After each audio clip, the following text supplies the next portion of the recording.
This is J. Krishnamurti's third public talk in Ojai, California, 1976. I wonder if you realize how serious these meetings are.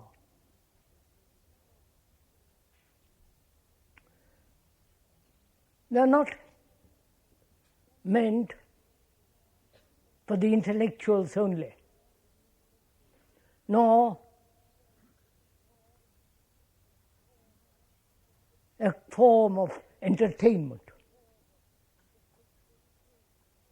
This is very serious because we are concerned with the transformation of the human mind.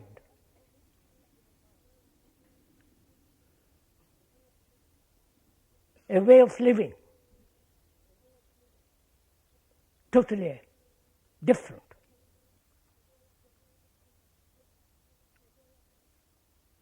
A way of looking, observing, in which there is complete action. So this is rather a serious gathering. And I hope one realizes the nature of this kind of meeting. We have been talking the last few times that we met here about the world, the degeneration that is going on throughout the world, and our relationship to that degeneration. For the world, actually, if you look into it very, very deeply, is you, and you are the world. This is not just a statement of words, but an actuality. Because wherever you go, there is suffering, poverty, a great deal of sorrow, fear, brutality, violence, man against man,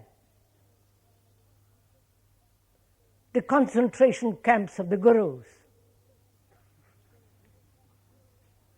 the totalitarian attitude of these so-called religious teachers. All these and other factors indicate a great moral degeneration of mankind.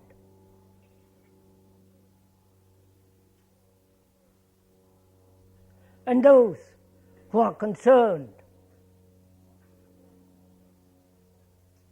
not superficially, not doing some good work here and there, or belong to any particular political, social, or religious party, but are concerned with the division of man against man, the utter indifference to what is going on.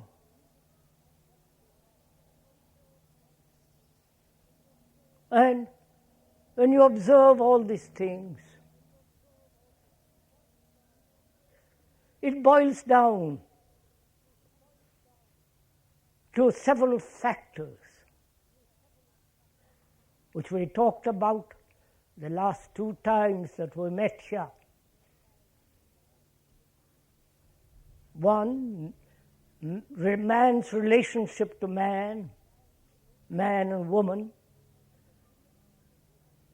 and that relationship, if it is not properly understood, rightly lived, must inevitably lead to conflict. And where there is conflict between human beings, whether it be man or woman, there must be violence, brutality, This is manifest throughout the world. The utter lack of human relationship.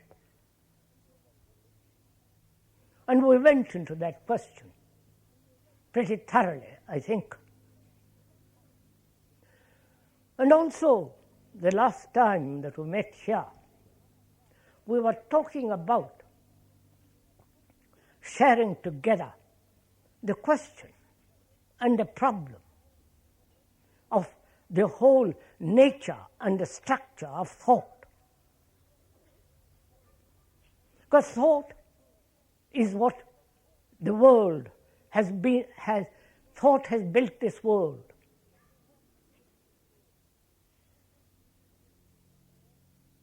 The divisions, the wars, the conflict, the religious persecutions. Thought has been responsible not only for the technological advancement as knowledge, but also thought has been responsible for a great deal of untold misery.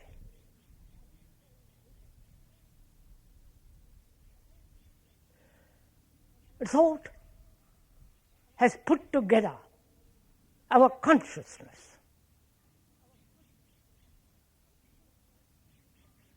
The content of one's consciousness is the result of millennia of thought.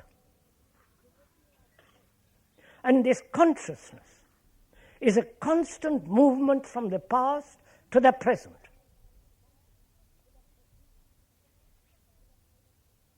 And it is not a private consciousness. It's not your consciousness. It's a consciousness of the total movement of man, conditioned according to the culture he lives. That conditioning gives character, tendency, idiosyncrasy, and so on.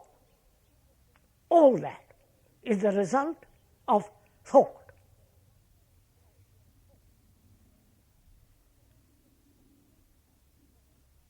Which we talked about last week that we met here.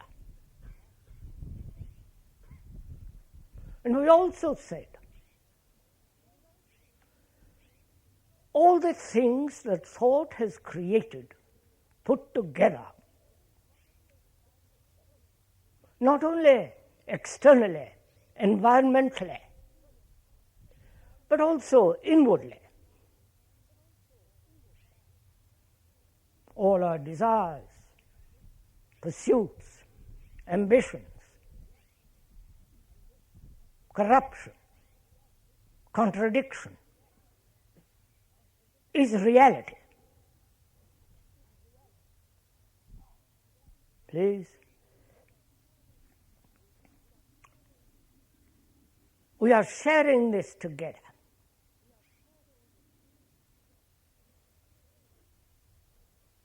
After all, that's what communication means. The capacity to listen, understand the words, and the meaning of the word and what lies behind the word, and by attentive listening, share that which is being said, not agreeing or disagreeing, but partaking the problems. And one of the problems is this question of thought, upon which man has lived untold years and centuries. And we consider thought can bring about a radical change in us.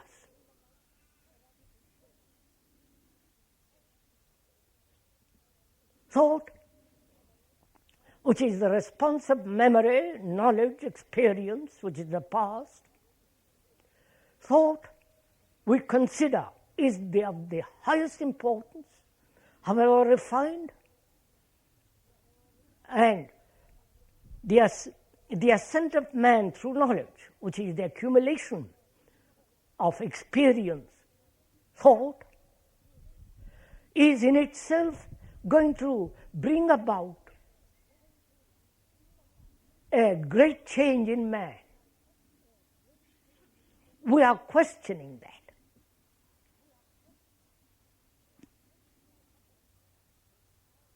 We are questioning, inquiring into this problem, whether knowledge,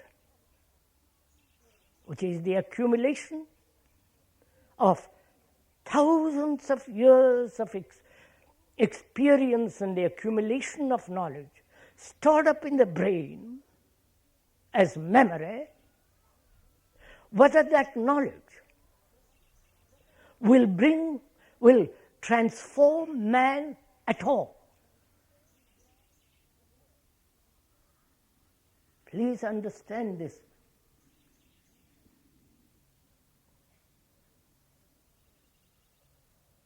We think knowledge, experience is necessary to bring about a different way of living, a different kind of relationship between man and man.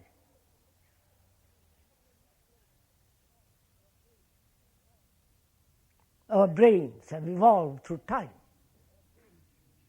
centuries upon centuries, millennia upon millennia. And from the ancient of days, man has suffered. He's caught in sorrow, misery, conflict, violence, worshipped gods which are his own invention, fought for their gods, for their ideals, for their beliefs, all the product of thought.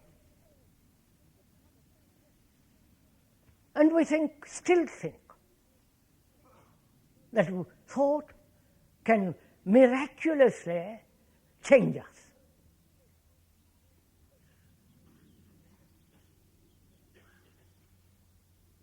And we are saying, the speaker is saying, that thought as knowledge cannot possibly change man. Knowledge has its place in action, driving a car, all the technological knowledge is necessary. But the knowledge as experience, the psychological experience stored up as memory, cannot possibly change man. Then what will change man? You understood the question, I hope.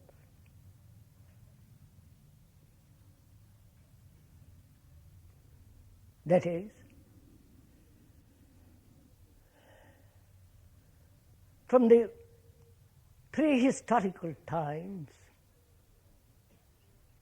before the civilization of Egypt, Mesopotamia and the ancient Greeks and the Romans and the Persians and all the rest of it, one has observed man crying because their son, their wife, their husband has been killed, and we're still crying.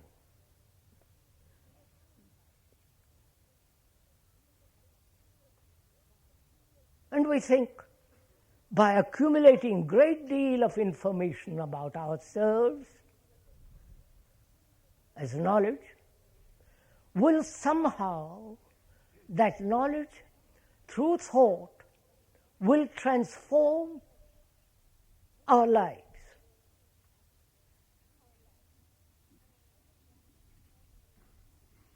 That's our tradition. And we are saying thought can never change man, because thought in itself is a fragment.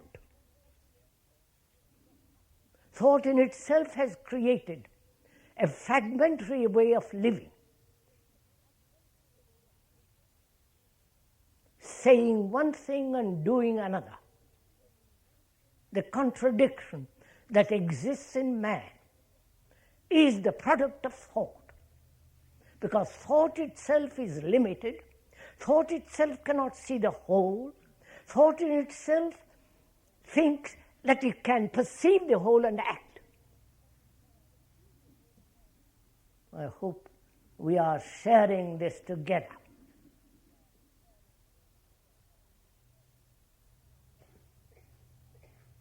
It is necessary that we look into this, not come to it with preconceived ideas, conclusions, either agreeing or disagreeing. That is non-objective, non-scientific way of looking at life. You must come to it inquiring, asking, demanding, skeptical. And then you will find out. That's why it's important, if you are at all serious, looking the world about you, which is the world which man has created, the society, the culture. When you observe all that,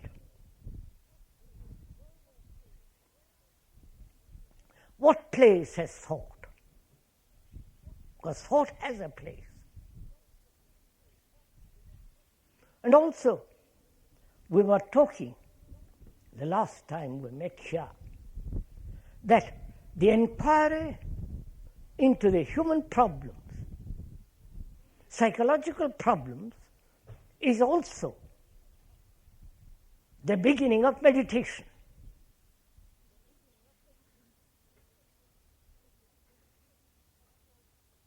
We think meditation, unfortunately, brought over from the East, that's a kind of an escape.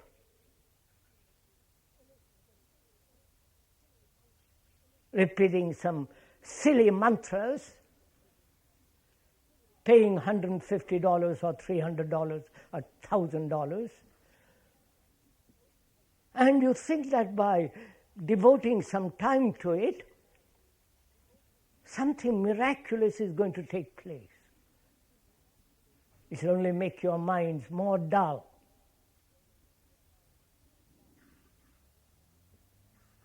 More sleepy. And perhaps that is what you all want. Not being able to see what life is and be concerned with the transformation of that life. We want to escape from it, and the escape we call meditation. But without understanding. Please do pay little attention to what is being said, because we're concerned with your life, with man's life, with human life. The misery, the anxiety, the fears, the despairs, the hopes.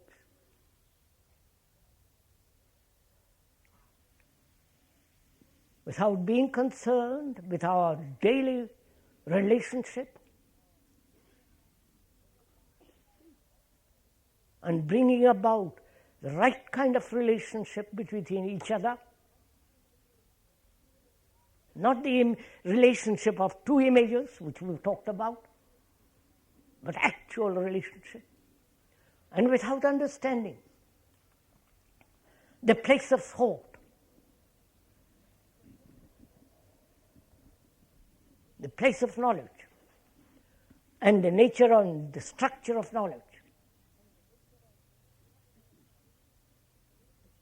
And without understanding, without laying the foundation, meditation has no meaning.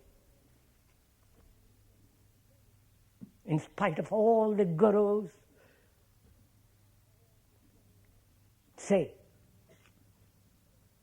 So it becomes absolutely necessary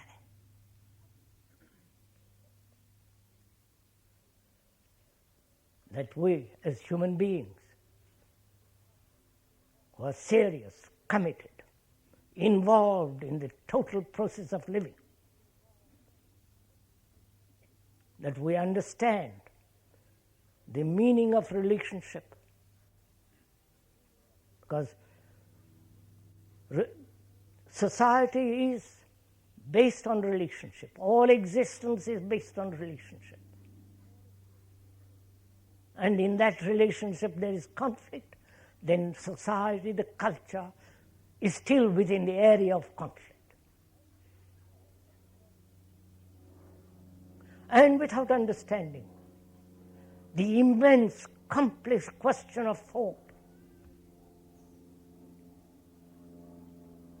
in our daily life,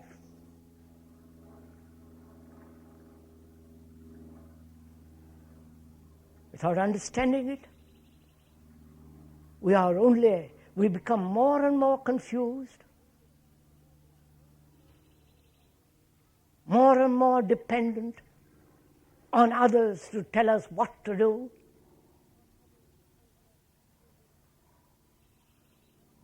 And so we become lost, confused, dependent,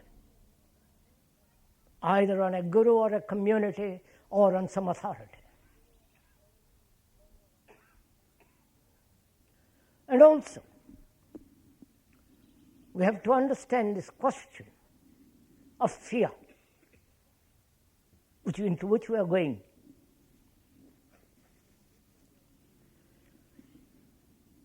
Please again, let me point out that we are inquiring into this question together,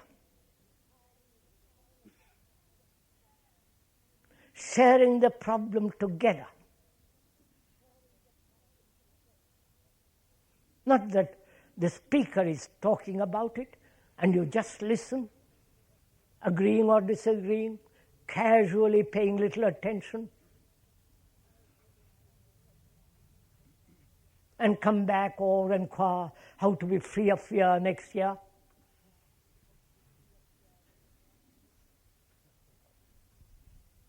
So,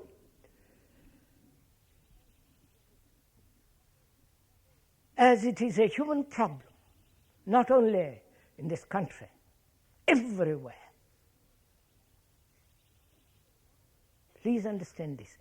If one single human being understands this radically, this problem of fear, resolves it, not tomorrow or some other day, but instantly, which we are going to, he affects the whole consciousness of mankind. Again, that's a fact.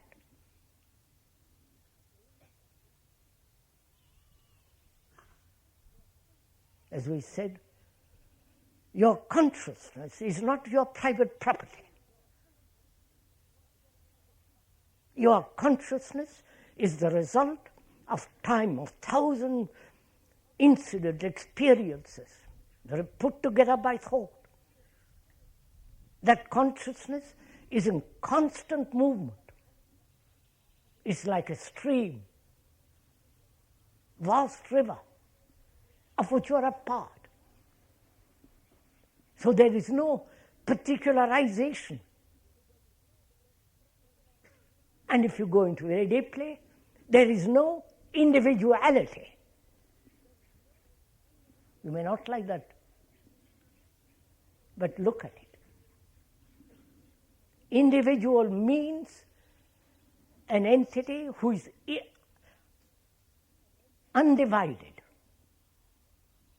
indivisible, who is not fragmented, broken up, a whole being. Such a man is an individual. But most of us, unfortunately, are fragmented, broken up, divided, and we have the arrogance to call ourselves individuals.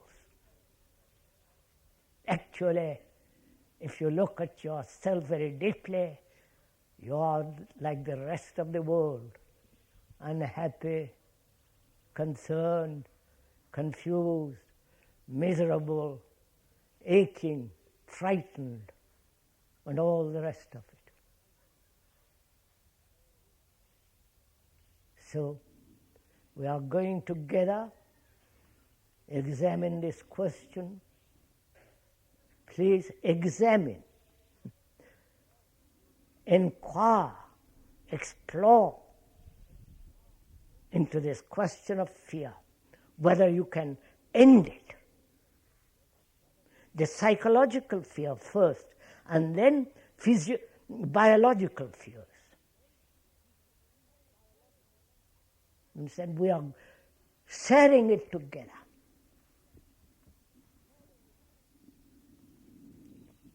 Because fear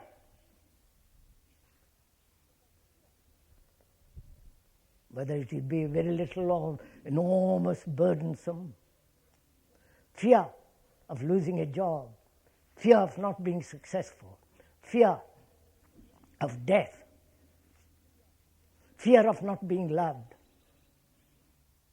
fear of loneliness, isolation, fear of deep insecurity,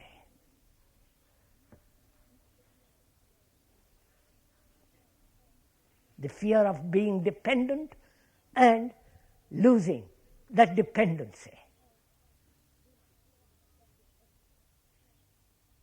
fear of not doing the right thing, or the fear of following the rest of the crowd and being left behind.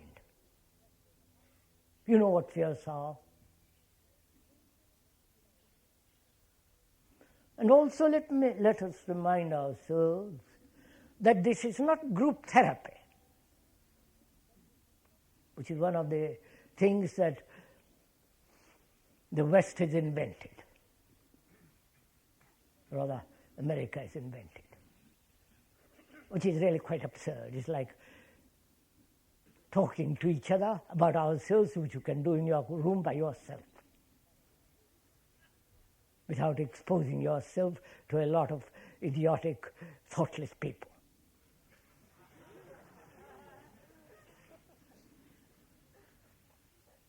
And you think you are somehow, by confession, by all the rest of it, purging yourself. If you are really serious, you can do it utterly, completely, nobly, thoroughly by yourself in your room.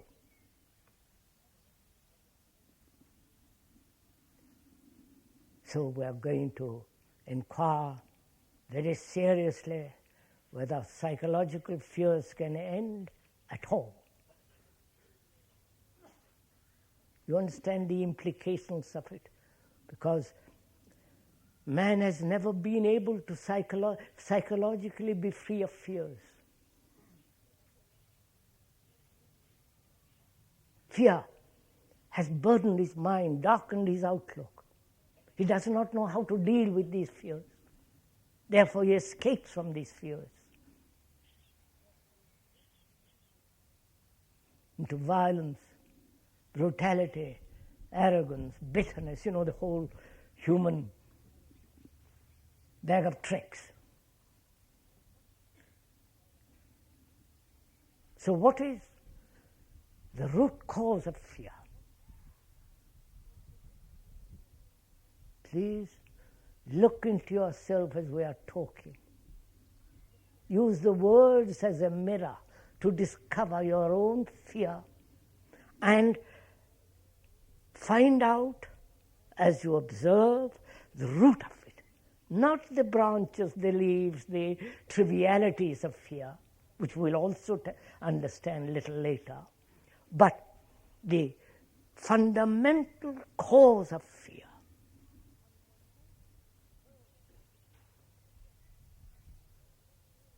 because if there is fear, psychologically, inwardly, every action becomes distorted. There is no meticulous, clear observation.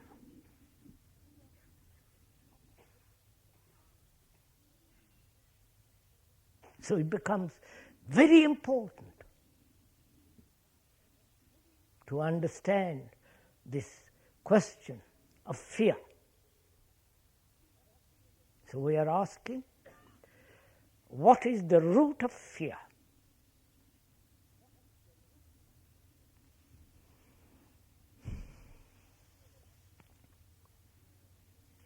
Not only the fear of death. In this country, you don't talk about death. It is there, but you don't talk about it. You don't look at it. You don't want to find out the nature of it. But we have learned very carefully to avoid it.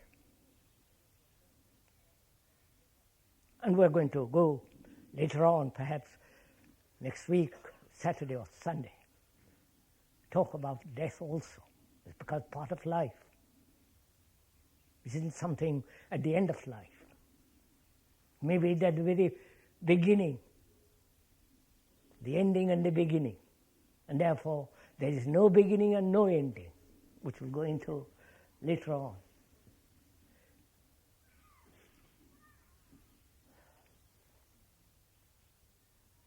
So what is the root of fear?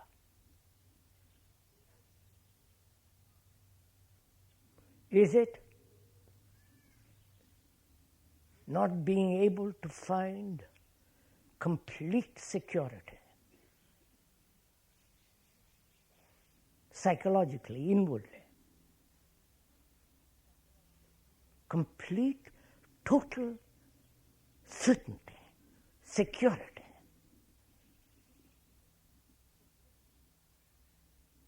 Is it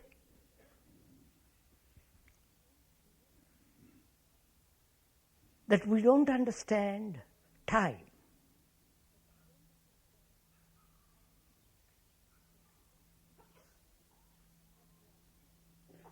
Is it that we are seeking permanency, something that will endure, that will last, that is final?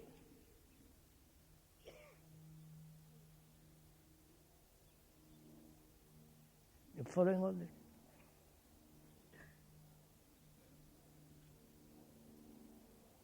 Is there the uncertainty of not being?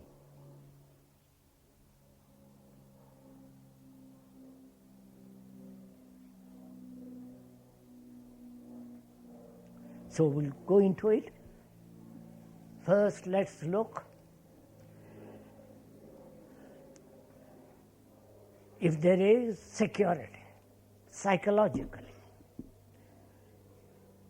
Because we may be seeking psychological security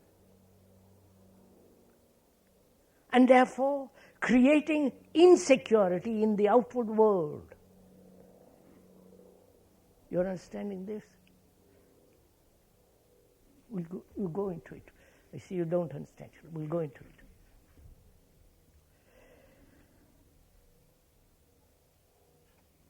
What is security? Psychologically, inwardly. What do we mean by security? Being secure, firm, certain, enduring, unshakable, immovable.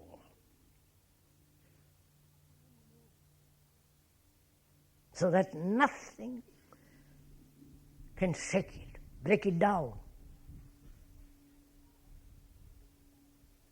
Is that what you are seeking? In relationship between each other?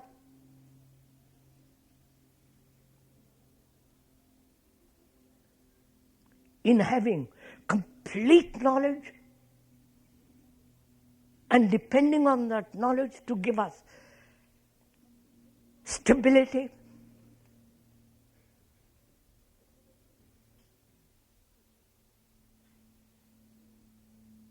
Which means seeking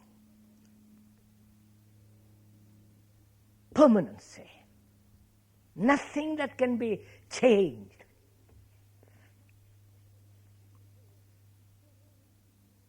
And therefore, eternity in the sense of putting an end to time. You understanding all this? I wonder if you do.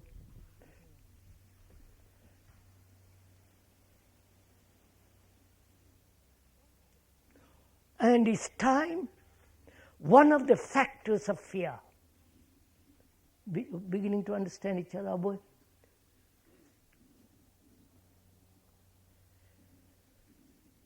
Time being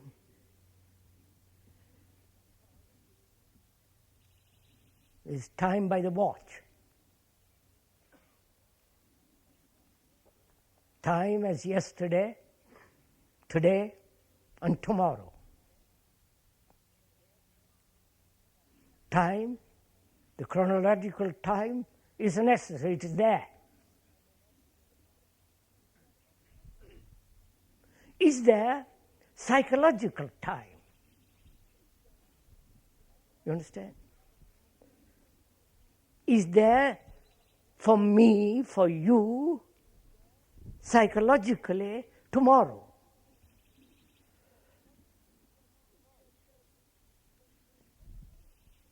If there isn't, there is immense fear. You understand?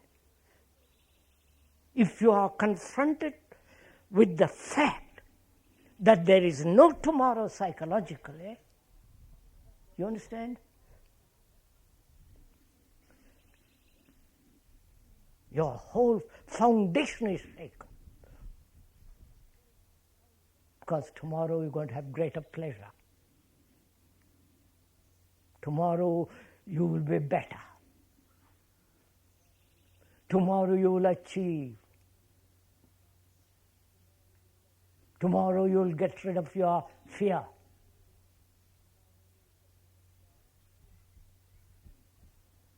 So is there psychologically tomorrow?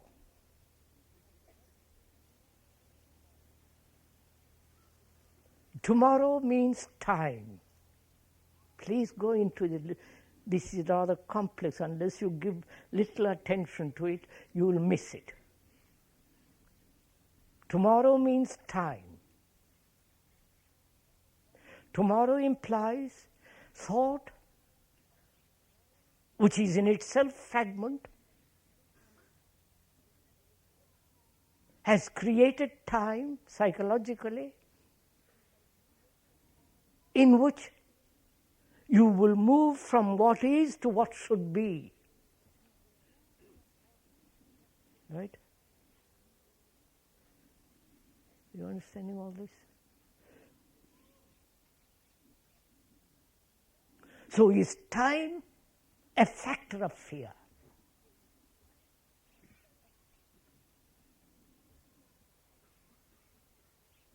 We must examine all this. And then we'll see how to look at fear. You understand? First, we are looking at various factors that may be the cause of fear,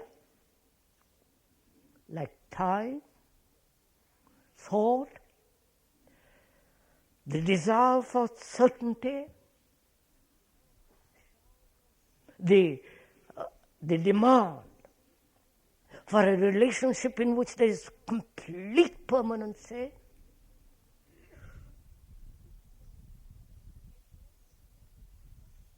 And therefore, psychologically, total security.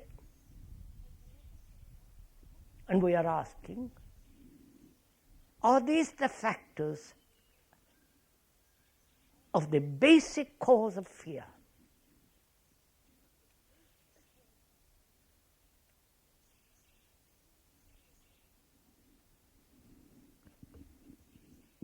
Time, which is the product of thought. Chronological time is not the product of thought. There is sun sets, sun rises. And calendar was invented 4,500 BC. That time exists. But is there time at all, psychologically, to make an effort to be something?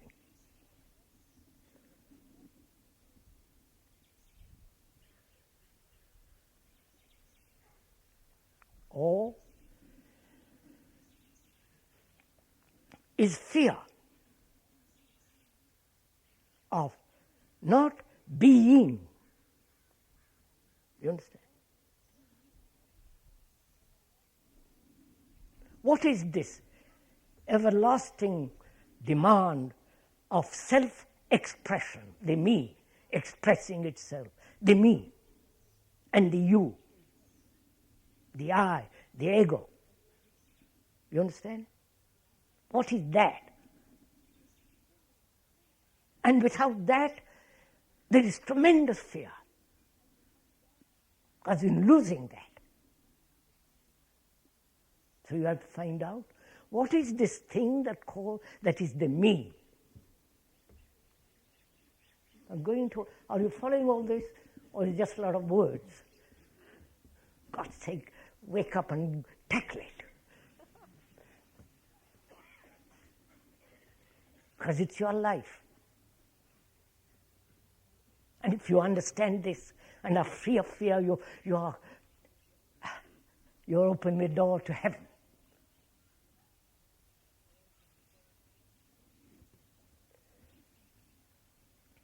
What is this me? Is it an actuality or verbal reality? You understand? The me that says, I must be, I must meditate, I must find God, I must realize, I must be happy, I am lonely, I must be successful, I'm frightened, I must be told. What is that me?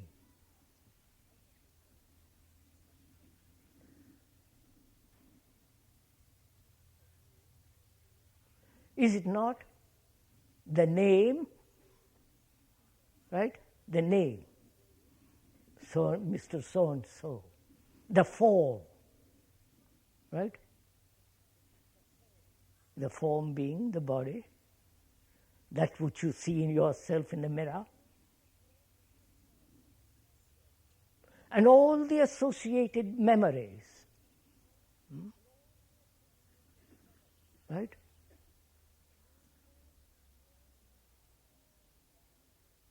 All the concepts about yourself, the image about yourself.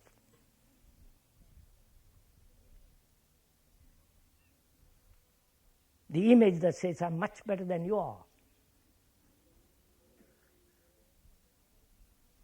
Are they not all the product and put together by thought? Right? You're seeing this? Put together by thought. Thought itself is a fragment. And that the activity of that fragment is not only you, the me, but the fragment it has created right round you. Right? The separate nations, separate classes, wars, the whole of that. And thought is a material process in time. Right? thought is the response of memory, experience, knowledge stored up in the brain. And the response of that is thought. So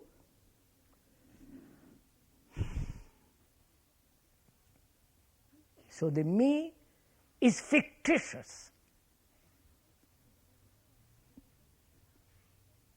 to which we cling to. It becomes tremendously important.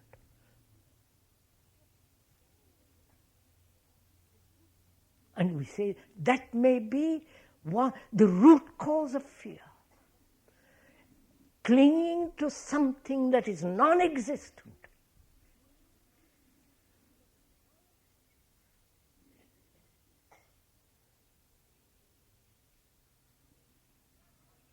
So there is that. There is the fictitious, imagined me, a picture, a symbol, an idea, an image, put together by thought, in time, which is a material process and measurement,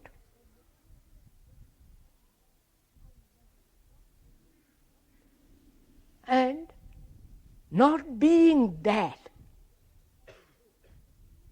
being uncertainty of its very existence, deeply in the very depths of one being, that may be the deep fundamental cause of fear. You're understanding all this? Which doesn't mean if you have no me, you cannot live in this world. Right? On the contrary. I'll show you in a minute. Now, can you look at this picture? That is the movement of time. Time is movement, right?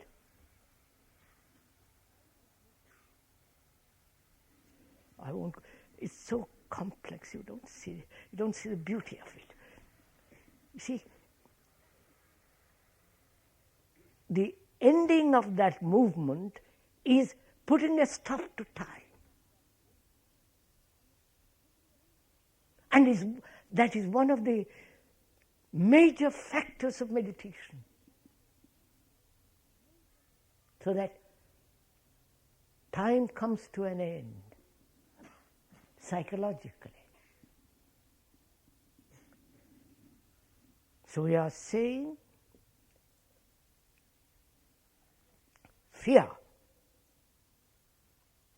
deep-rooted fear, is the movement of thought in time,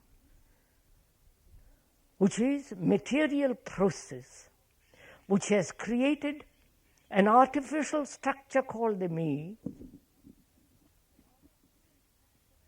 and that having created it, thought clings to it. Clings to the fragment which it has created. And thought itself is a fragment.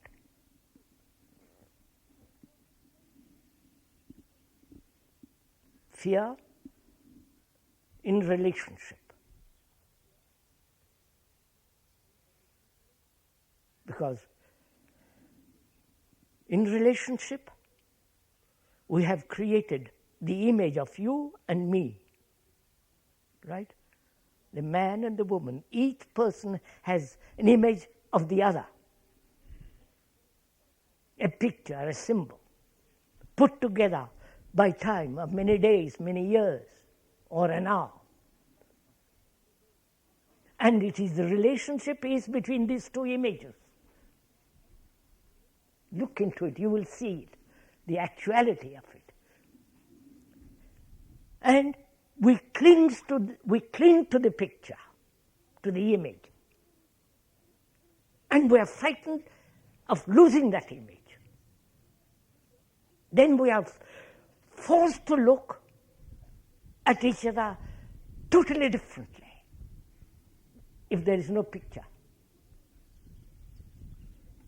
And is fear caused by dependency on authority? Somebody to tell us what to do, how to think, what to think. Following somebody. The guru, the priest, the authority. They're all tyrants. You follow? In a democracy, tyrant is an abomination. But you have spiritual tyrants. Don't you? The pet guru. So, there is dependency.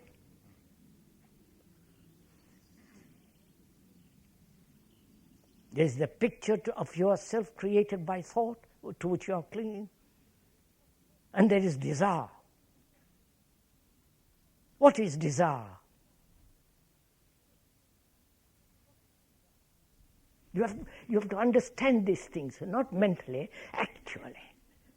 Not verbally, but actually see, taste it, capture it, and look at it. What is desire?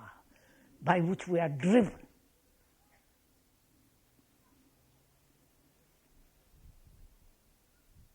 Desire, isn't it?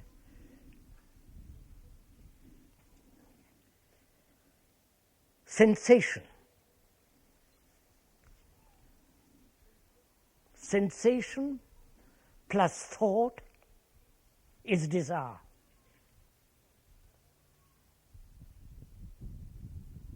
You understand?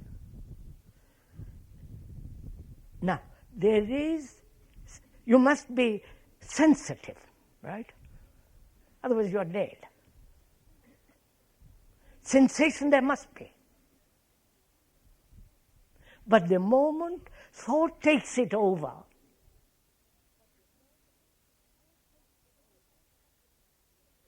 and it becomes desire, then the whole problem arises. So can there be, listen to this, as complete cessation and complete sensation, looking at everything with all your senses, the trees, the mountains, the skies, the clouds, the rivers, a face, a picture, everything totally, with all your senses, and not let thought come in, take it over. You understand? Have you ever tried it? No, you don't try. You don't do anything. You just.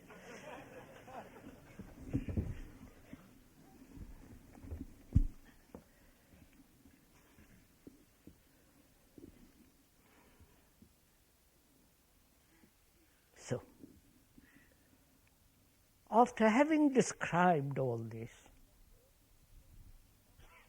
and knowing that description is not the described, you understand? We have described in words the nature, the quality, the structure, how it is put together, this thing called fear. We have described it. Now, can you look not at the description, but at the fact, that which is described? Can you look at it? That is, can you observe it?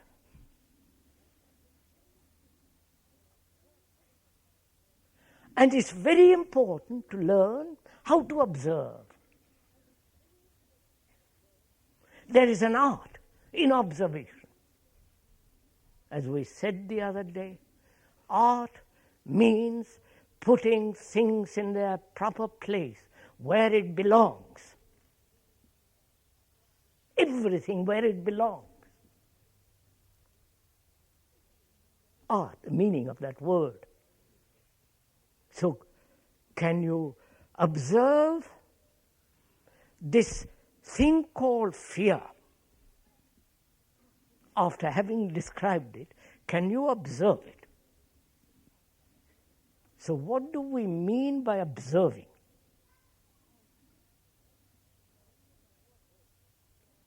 Are you, who are the observer, different from the thing observed? Do you understand my question?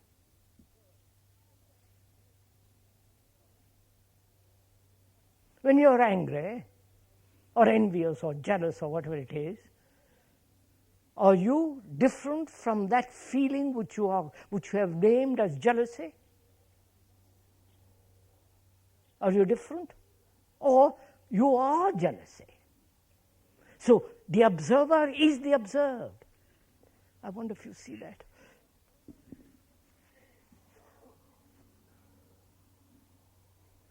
That is, to put it differently, is the thinker different from his thoughts?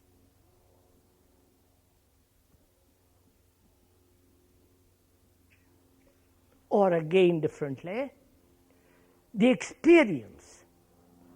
All you are crazy about having experience, aren't you? Now, is the experiencer different from the experience?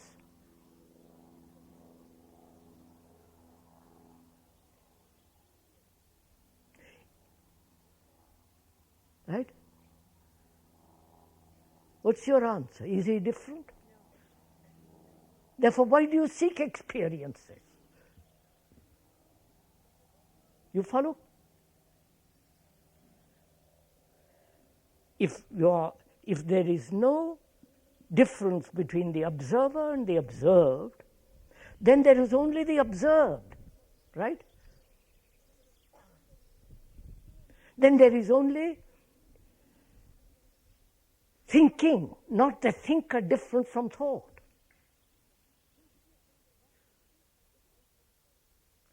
Look, I see you don't get all this.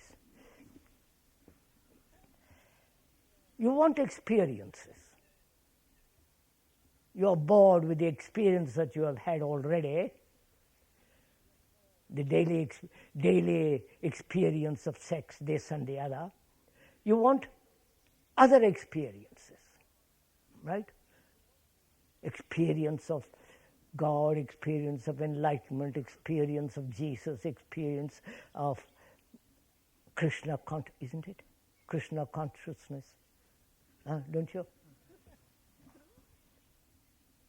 God, what gullible people you are.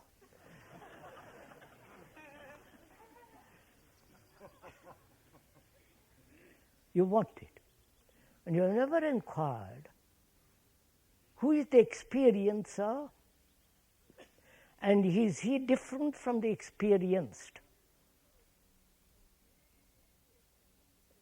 You want to experience Krishna consciousness or the consciousness of Jesus or whatever it is. And to experience that, and when you do experience, you must recognize it, mustn't you? No? That means you have already known it. No? Therefore, the experiencer is the experience. So he is there.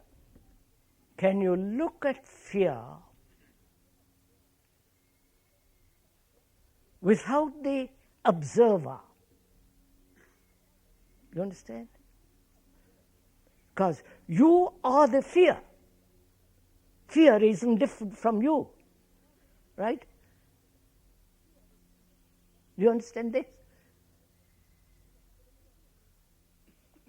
When you are angry, is that anger different from you? If you are different, then you try to control it. Then you try to rationalize it. Then you try to do something about it. Please listen to this. But if the observer is the observed, you can't do anything about it. You are there. Right?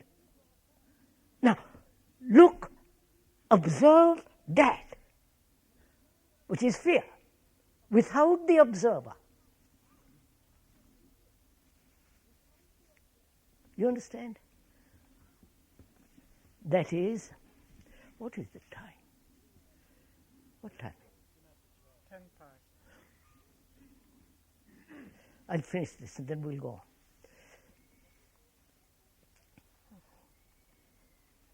You see, there is this problem of fear, which we have described. We can go on adding to that description a great deal, much more. But it is what we have described is good enough. And one realizes when you are in observing that fear is not different from the observer.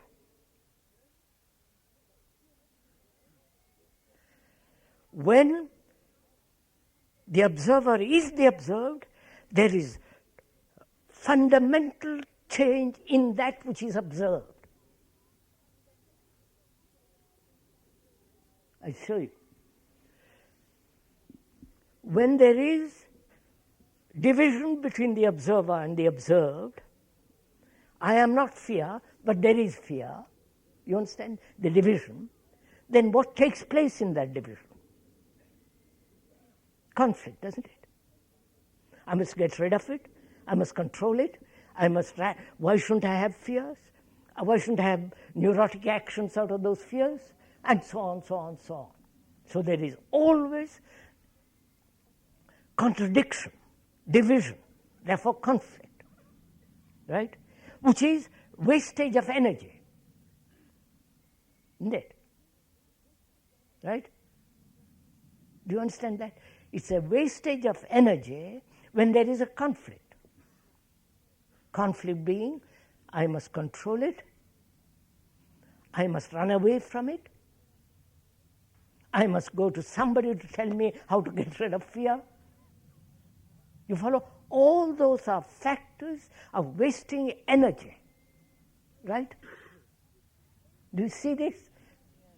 Now, if you don't waste energy, and that only takes place when the observer is the observed, then you have that immense energy to transform what is. The very observation is the energy which transforms that which is. Have you understood this? Once you get it, then you will see that you have completely, totally are free from psychological fears.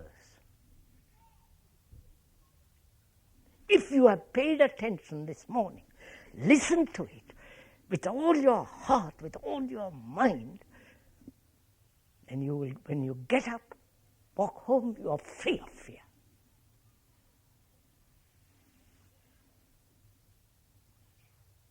That means you have listened.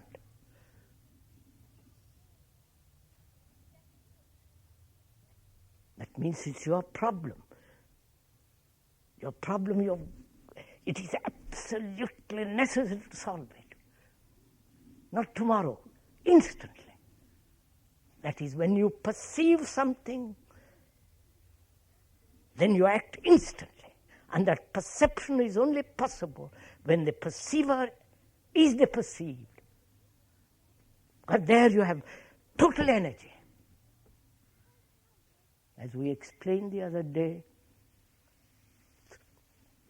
some scientists have said that when you observe through the microscope, that which is observed is transforming itself all the time. So when there is total observation, that's only possible when there is no observer. The observer being the past. When there is that total attention given to observation, that which is observed undergoes a fundamental transformation. Got it? Do it. Finish this.